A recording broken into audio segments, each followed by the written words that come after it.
Loyal listenership, welcome back to episode number 12 of the Frying Pan Podcast. My name's Louis Rive, and I'm joined as always by friend and writer Rowan Kane. Rowan, how are you in Indonesia? I gather you'll be leaving soon. Mixed emotions? Mixed emotions, but a certain degree of look forward to-ness. I really miss the cold, and it's getting to be, as one of my fellow Bali pugs put it, sweat season here. So you're always sweating, you're always greasy. So I'm looking forward to escaping that and getting to some nice cold weather. But I'm doing well. I'm doing well. How about yourself, Louis? We're doing okay. I'm sort of, I think, at wit's end in terms of Spanish organization and timekeeping of things. And for a person who is slovenly at best in the UK with both of those things in terms of organization and timekeeping, for me to even get annoyed at this is incredible in itself.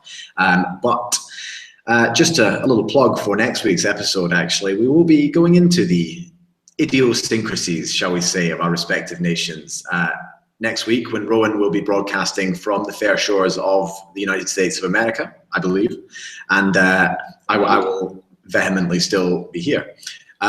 We will go into our various what we think of the absurdities of each country in as less a bigoted way as we possibly can. Yes. Lighthearted, not bigoted in any way, and yes, trying to remain politically correct in every way, shape, and form. Yeah. What are we talking about this week, Lou? This week we are going to talk about something that is very, very important to both of us here, which is the weather. We're going to talk about the weather today, and it's the sort of, I guess, Rowan, you're signing off. You mentioned there that it is start of sweat season. Before you go into sweat season, have you experienced sweat season before? Yeah. So when I got here last January, it was already hot. And then when I moved to Bali in February, it was very, very hot. Jakarta is a little bit cooler than here, I'll just say, just because, well, in my experience, it's a little bit cooler than here because the sun isn't shining there, and there's a layer of carbon and CO, whatever, from the cars and haze, just kind of keeping the sun out. So it's an oven, but it's not an oven with the sun on it. Bali was very, very hot, yeah, and it's so during the rainy season, which is from November, December to March, April or so, it gets to be, it's just hot all the time, and worse than the hot, it's humid and sunny and just brutally so. And then it rains a little bit, and you'd think the rain would kind of burn it, or kind of, I don't know, drown out the heat, or kind of get rid of the humidity. Nope, just as hot and just as bad as always. So that's what I have to look forward to when I come back in mid-January, and that's what I'm escaping on Monday. That's a good one to get rid of. I mean, can you convey for the sort of the Anglo-Saxon traveler who is listening, what sort of degree of sweating are we talking here? Are we talking the kind of all-encompassing sweat, or very localized sweat? Well, Louis, there are gradations of sweat and perspiration that I have experienced here that I have never experienced before arriving on these tropic shores. One of my favorites is the post food sweat, or the during food sweat, where you're eating something, and as we've discussed here, the food is generally pretty spicy. So not only are you starting to perspire because of the spiciness of the food, but you're also already perspiring because of how hot it is and how there's no relief from the heat either. So you would expect there to be a breeze of some sort, or some sort of shade that you could get into that would alleviate such temperatures, but there isn't. There is no relief from the heat here. And the other one is other one of my favorites is the wake up sweat, in which you wake up and you literally wake up from the sweat and from the greasiness of your skin. And my favorite part is the when your knees start to chafe a little bit because they're rubbing together and they're sticking a little bit each time they brush up against their friend. So yeah, those are the two of my favorite sweats. But yeah, gradations of sweat that I never thought I'd experience. Okay, so it's yeah, for the Anglo-Saxon traveler, it's possibly as bad as it can get. Obviously, you've got the zones of the sort of the usual suspect zones, and I don't need to go too much into armpits and various crooks and things of your body, but go on. Well,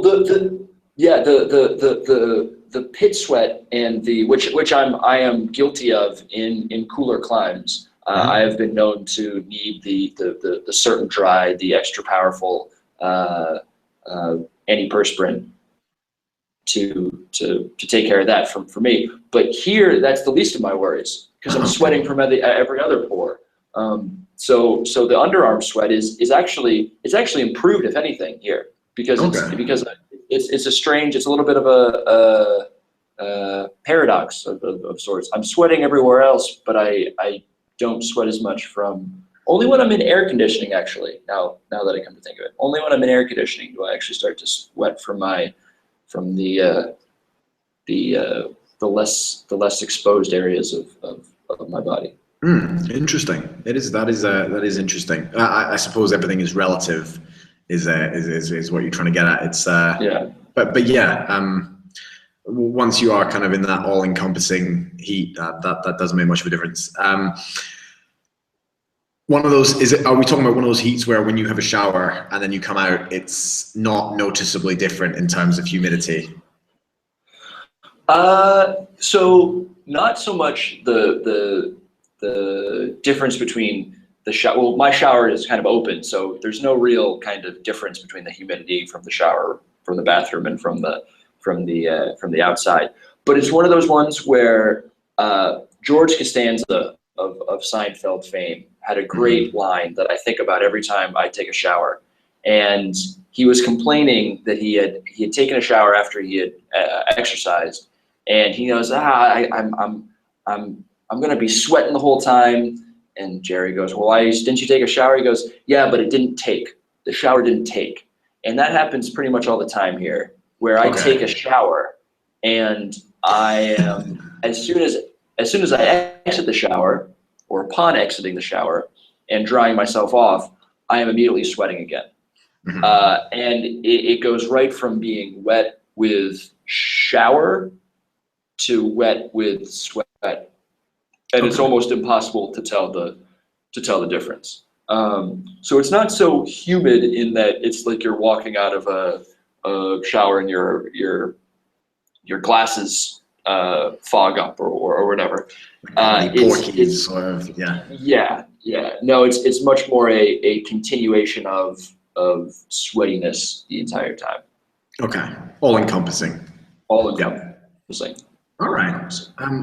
One last question about sweat, because I noticed it here.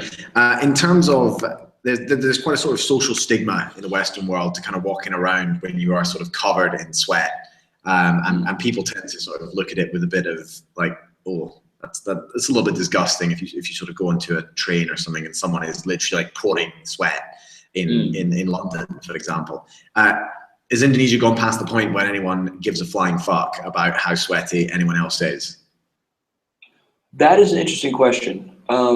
As far as Westerners are concerned, Bules are concerned, I feel there is a greater degree of acceptance for those who are sweating, because people understand it. Indonesians don't really sweat that much, it Fascinating. seems, because they're used to the heat. Yeah, I would say as far as Westerners go, there's a certain degree of acceptance and pity, empathy, you could say. At the very least. I've lost all sort of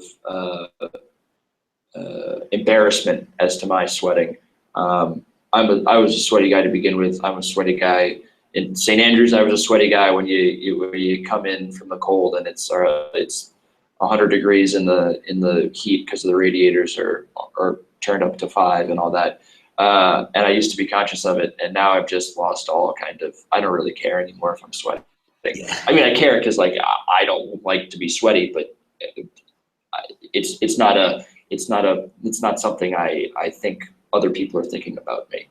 Yeah. Okay. Yeah. Well, last. Sorry, no, go ahead. Go ahead. No. If you have one more question for me, I was gonna get into the weather in Spain. So just one question in Indonesia. A short one. Does it ever get cold? So yes, in the mountains. And there are times, so during the summer, the Northern Hemisphere summer, so June, July, August, when the weather in the evenings, the weather is actually cool, pleasant, Okay. not crisp in any way, but it's a relieving cool, I would say, especially when the breeze, it's windy, it gets windy during the season as well. So in the evenings it can be nice and chilly, and if you're on a motorbike, you'll want to put a sweater on, and if you're not on the beach, you want to put a sweater on as well. So it does, and then up in the mountains, this is actually my expat experience for this week, or I'll tell you about it later. But I was up in the hill country of Bali, the highlands, and at very early hours of the day, and it was cool. It was really nice and cool. But that is at pretty high altitudes. So, Okay. So yeah, it does get cool, and the some of the cities I've been to that are built up in the mountains are cool in the evenings as well. So it gets cool. It doesn't get cold. It doesn't get cold. Okay, yeah. Great. So we've talked about the kind of 2 seasons of Indonesian weather. Are there seasons to where you are to Andalusia, or is it just kind of what's the seasonal situation? Well, they do go, and there is words in Spanish for all 4 of the traditional seasons, but coming from, and I suppose the point could be argued that in Scotland there also is not all 4 seasons too, but there is definitely more meteorological variation in Scotland than there is here. And I would say personally there is 2 seasons here. One which has just finished. You mentioned the pleasant and cool season, the pleasant and cool evening. Well, this is what's happening now here, and this is what they call like the depths of winter. So they are like, Spanish people are fucking freezing at the moment. Like they are walking around wearing fleeces, like jackets, like full on winter clothing. Some people wearing woolly hats, and it's maybe today 25 degrees. So, and there is a really pleasant breeze as well. It's beautiful. Like it's a really nice day today. Like it's cloudy a wee bit, patches of blue sky, breezy, about 20 to 25 degrees. And this is fucking freezing for Spanish people. And I went out last night to a bar to get some food with a Spanish guy, and he was literally shivering, and the temperature could not have been, I mean, maybe 15 at the maximum, at the minimum, sorry. And it was quite amazing to see. And they genuinely find this very, very cold, which begs the question, how on earth, like so many Spanish people work in Edinburgh all year round or study anywhere apart from here, because they really are quite badly affected by the cold. Anyway, I have been wearing like, I'm actually, speaking of sweating, I'm actually sweating now. I'm wearing a football shirt and a sort of a plaid shirt over the top, and I'm too hot. I'm far too hot. But this is the best season right now. But it's quite short, unfortunately. This lasts till maybe January, before things start to become sunburn weather again. What happens in January? Well, it was when I got here at the start of February, actually. I got here at the start of February. So perhaps January is a bit early. We'll say till February. Then the weather becomes hot again. It becomes what I would call spring. Yeah. When I got here in February, it was hitting 30 a few times. So it really was very, very hot. And it kept being hot until now. The only difference is there's a wee bit more rain at either end of the summer. Recently, we've experienced. I was going to ask. Yeah, we've had a lot of like cataclysmic rain, like rain that has made places that used to be rivers back into rivers. So that's happened, and everything has started growing again, oranges and stuff, and. I believe it does get cold, but not in the way that I would describe cold. Yeah. I mean, yesterday night it was cold, I guess you could say. It definitely wasn't warm, but you could still sit outside and be pretty comfortable. Yeah. And that was described as being very cold, both by Spanish people and also by the weather forecast here too. Maybe in December it will hit sort of terrible temperatures of minus something, but I very much doubt it. Andalusia is very varied, actually. We have the coldest place in Spain and the hottest place in Spain are both in Andalusia, and the driest place in Spain and the wettest place in Spain are also in Andalusia, because there's a lot of mountains here. However, where I am is very much not mountainous. I am a flat plain as far as the sea. Can you name of those four, the hottest, the coldest, the wettest, and the driest? The wettest is down by Cadiz. There is a small part of the county of Cadiz that is right next to the Atlantic and thus gets a lot of storms. So it's the wettest. The driest is the desert in Almeria, which is about 300 miles east of me, which is also where they filmed all spaghetti westerns. This is an interesting piece of trivia for you. Pretty much every major Western movie, Clint Eastwood, any Sergio Leone films were filmed there. Really? Because obviously it was very cheap to film in Spain during the 60s and 70s. So it's replete with a lot of ghost Western towns as well. It's somewhere I'd really love to visit, actually. I think it would be fascinating. But it's a full-on desert. It's a desert. And if you see any of these movies, you'll know it looks like Arizona, kind of. Yeah. That's the driest. The coldest place is in Granada, which has a ski resort. So you can go skiing there. They have mountains which are, I think, 3,000 meters tall, and there is a full-on like European standard ski resort there. You can go skiing in Andalusia. And the hottest place in Spain is very close. It is also, I believe, the desert. But the hottest city in Spain is very close to me, actually, which is Écija, which is called the Frying Pan, and is routinely the hottest city in Spain. Which is actually our we should note again that that's why our podcast is called the Frying Pan, because of the temperatures at which we currently live. So I heard something in there that reminded me of a question I wanted to ask you and a comment I wanted to make. So Indonesians love to talk about how cold or hot it is, especially hot. And the heat I don't understand, because it's always hot here. So they'll always say, panas sekali, terlalu panas, and which is like hot, too hot, it's so hot, blah, blah, blah. And they're always kind of mentioning it, or it's like, ooh, dingin, terlalu dingin, too cold. And it's very not quite British in that whole conversations are had about it like we're having. But certainly consistent commentary is had over the temperature specifically.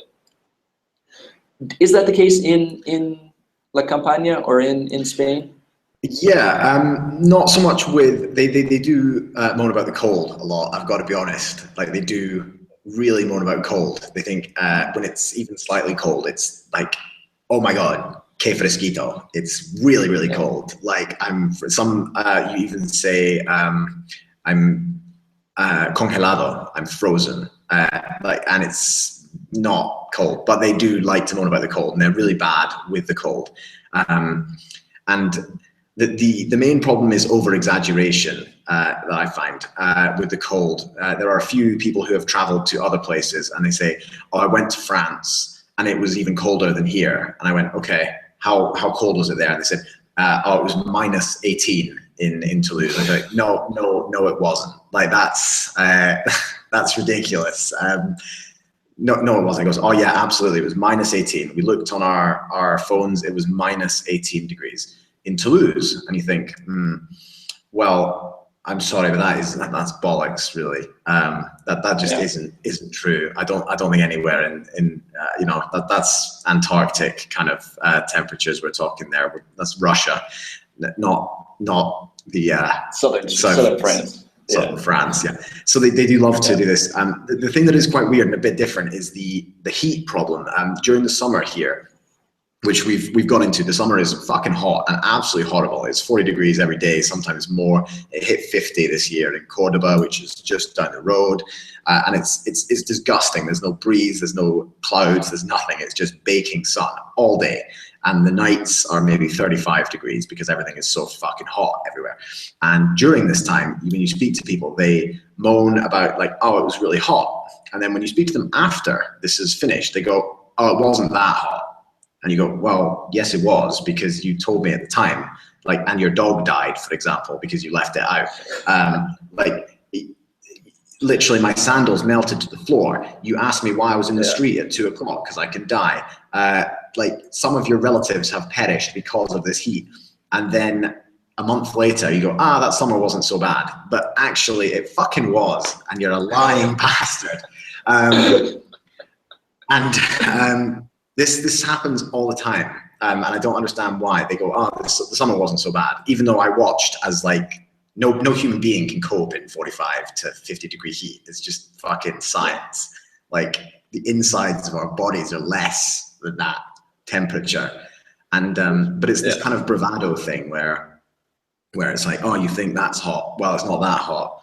And I suppose to an extent, Scottish people do it too, don't they? They go, oh, it's cold. Oh, it's not that cold. Yeah, like, it's not wearing that a cold, t-shirt. I did it earlier in this program, actually, to an extent. So but it's interesting to see the flip side of being a wanker about the weather in another country. It transcends cultural barriers, is what I'm trying to say. Yeah. So last kind of comment and talking point about this is and this kind of actually hints on and is a good segue to our discussion next week about the absurdities of our locales. The Indonesians have a thing called masuk angin, which means the wind enters. Masuk is enter and angin is wind. So the wind the wind enters is what it's called. But it's when the wind gets inside you, and that is the cause of many illnesses and sicknesses. So if you're not feeling well, or you're a little nauseous, or you're have a cough or just kind of feeling bleh, it's masuk angin. The wind has gotten inside you. Which of course is absolutely absurd, and equally absurd is their remedy, which is to put like balsam, so Vicks. Icy hot, icy Vicks, icy hot on their chest, and wherever it hurts or wherever it's you're ill, you just put some balsam on it, and that'll fix you up. Do the Spanish have any of these weather-related maladies? There's definitely the idea of just being out when it is windy can make you very, very ill. But strangely enough, I was quite ill a few weeks ago due to some kid sneezing in my face. And I was like, it was like quite debilitating cold. I would say cold. It was a cold, and I was like offered hospital. They asked if I want to go to hospital and like stuff, and I was like, well, no. Like I just buy chicken soup and oranges, and that usually is fine. Some 7-Up or something, and it's like it kind of gets you by. But apparently, like I spent, obviously the temperature is really nice outside, so when I was feeling cold, I just went and sat on a bench just in the sun, kind of reading, and it was quite pleasant. But that they said that was like the worst thing you could possibly do is when you have like the I think they call it resfriado, which is like breathing cold, I believe is like the vague translation of it. Going in the sun is like the worst idea. And I asked a few people about this and no one could give me a straight answer, which has become like quite a paradigm of my experience here in just not getting answers. Not straight answers. It's just, I think there was a witch doctor that said this was a bad idea sometime in the past, and that's kind of kept that going up until this point. But yeah, fundamentally, it's not as great. There's not quite as far removed from Britain or America as Indonesia would be. Yeah. The one thing that I will say is that they are very big on their pills here, in almost the same way that Americans are. Like they do love prescribing stuff for like very minor and ailments that would just kind of go away if you just had a night's sleep and a cup of tea. They do love that here. Interesting.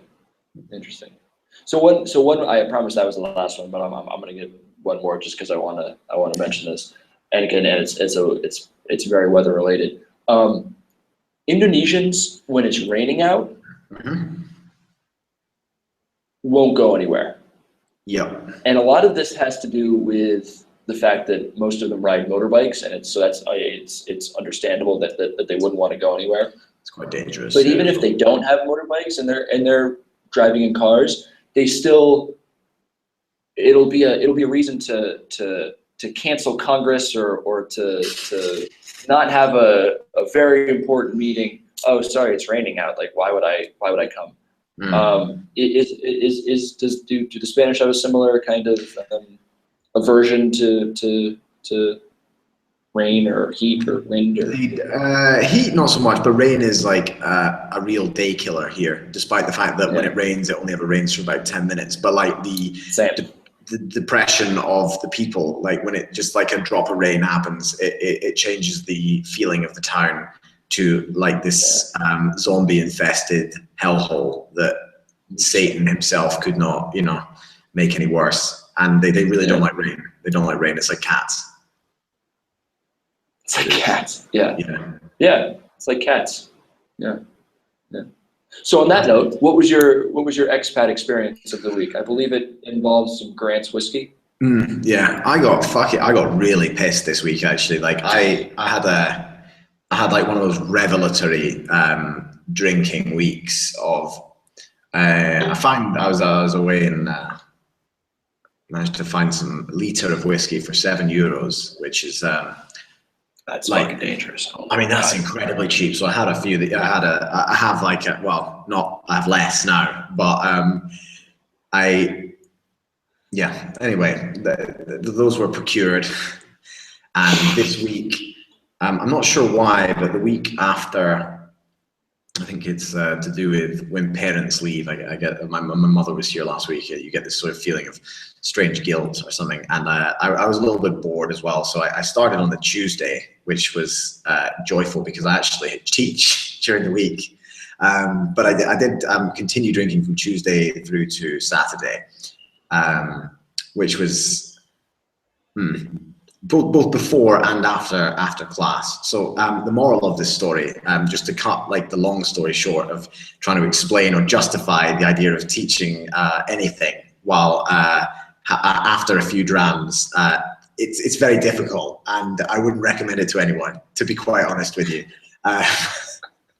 And it's it's not a good idea, and I probably shouldn't have done it. Anyway, it got to the Friday, and it got to the Thursday, unfortunately, and that was like when the big drink happened, when it was the kind of I got through tons of the stuff just straight in the street, in full view of the millions of grandmas that just patrol around, just kind of, I really didn't give a flying fuck, and proceeded to I don't remember anything on Thursday night at all, and woke up on Friday feeling absolutely fine, actually, like absolutely fine. A bit groggy, but not bad at all. And I had a new type of hangover, which I'd never had before, which the moniker of it, I can call it, is the drop. And I was teaching my only class on the Friday at 4:30, and it was a good sort of a long period. I know there's a lot of hangovers where you're still a bit drunk in the morning and you think like I'm through, but this was a long period. This was over maybe like 17 hours since I'd had my last drink. So I figured, okay, I'm done. Like I've got away with it. Through it. Yeah. Sometimes you do. And it was a winner, but this one was like, it was fucking fascinating. And it happened just towards the end of the class. It was within about 10 minutes of the end of the class. It was a drop where just suddenly, like, boom, just the whole thing. Was it everything? Like headache, nausea, like wow. Yeah, no, everything, like full whack, and the sort of face melt that whiskey brings as well. And I knew like, I'm definitely going to be sick. Like this is 100% going to happen. And there was about 5 minutes left, and we got through to the end where I managed to say like, okay, good, right, bye-bye, see you next week. And sprinted off to the toilet while in the other direction of the class, and destroyed it completely, like literally destroyed it. Absolutely wrecked the thing. And I thought I got away with it, but the caretaker was right behind me. But he hasn't said anything yet, so that's good. Been a stomach ailment. Could have just been a stomach ailment.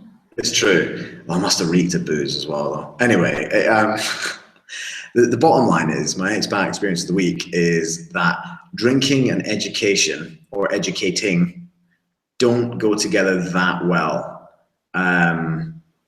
Contrary to what several learned writers will maybe purvey, certainly educating is a difficult task when you have had a bottle of 40 proof and you're riding the wave for a few days. Anyway, I've made a vow now that like I will be off the whiskey, like that's been cut out. This was the other problem. On the Friday, I went out for dinner. I kind of kept drinking beer all day to kind of take off the edge of the thing. I went out for dinner, had this delicious dish here, which is very good, which is pork fillet with like a pate and peppercorn sauce, and it's quite rich, but it's very, very good. Served with like wild rice, and it is very good. Which I subsequently threw up later on in the day in my sink, which clogged up my sink, and also meant I threw up peppercorn sauce through my nose. So I've both ruined that dish and wrecked my plumbing as well. So the moral of the story, children, is that cheap whiskey and educating don't go well together. You know, you say that, and I'm pretty sure some of my dad's colleagues, my father's also a teacher, have made careers on combining those two. Yeah. No, it's I mean, it's obviously, it's a time-honored tradition. So I think if you persevere, Lou, I think you might be able to make something of it. Not that I'm recommending it, but it's I wouldn't put it. Yeah, I don't want to enable, but I wouldn't put it past. Okay. So yeah, I'll maybe put it on the back burner and see what I can do. Maybe towards the end of this contract in June, and then we'll see how we go. See how we go. There you go. There you go. How about you, Ron? How's the expat experience of the week? So, I avoided a couple hangovers this past weekend, thankfully. But that's not what I'm going to talk about. We were supposed to climb Gunung Agung, which is Mount Agung, the Great Mountain, which is the highest peak in Bali. It is also the most sacred peak in Bali. It's where the gods live. And that fact came into play on Monday evening when we were going to. So what you do on the mountains here is you go up at night and you drive up at night, and then you hike up through the wee hours of the morning for the sunrise. Not in the least because it's too hot to do it during the day, but also because, because you get to see the sunrise, and Bali is the morning of the world, and there's gorgeous sunrises. So seeing it from the top of a volcano is that much more of an experience. So we were going to do that Monday and see Tuesday morning's sunrise. So we get up to the base camp, so to speak, of Mount Agung, which is a place called Pasar Agung, where there is a major temple to the gods which live just above. And it just so happened to be a full moon, not on that night, but on the next night. So on Tuesday evening was a full moon. And we get there, and the fellows that are doing the offerings and setting things up say, tonight's not a good night to go up the mountain because there's a big ceremony tomorrow in the morning, and there's going to be tons of people here, and really it's not a good time to go up because we're communicating with the gods in a matter of speaking. So we had just driven 2 or 3 hours to get to said base camp, only to be told, yeah, not tonight, folks. So we say, oh, okay, Nggak apa-apa, not a problem. What are we going to do? We thought about climbing the second tallest mountain, which is Mount Batur. We didn't. Instead, we drove to a place called Kintamani, which is a kind of region, and there's a big, it's actually a caldera, which is a collapsed, so what's the word I'm looking for?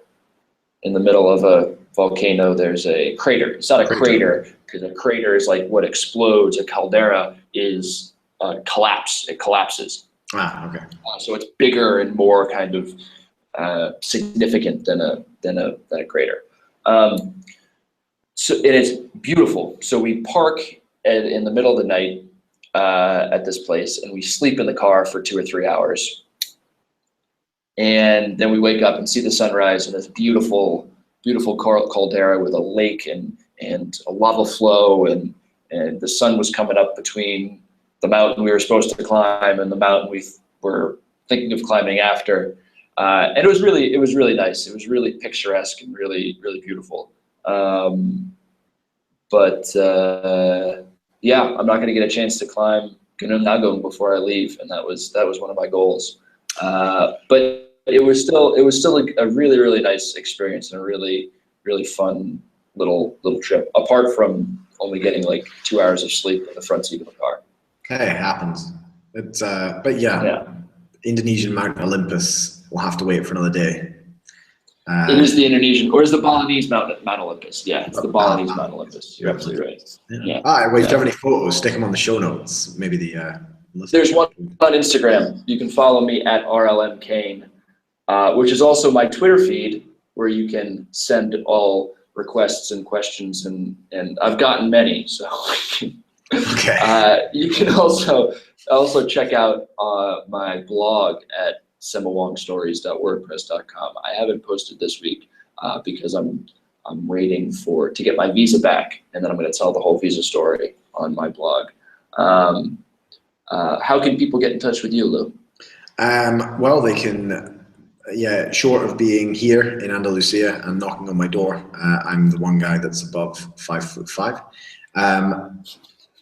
They can get in touch with me by my website, which is talkingsoup.com, or on Twitter also at Talking Soup Magazine.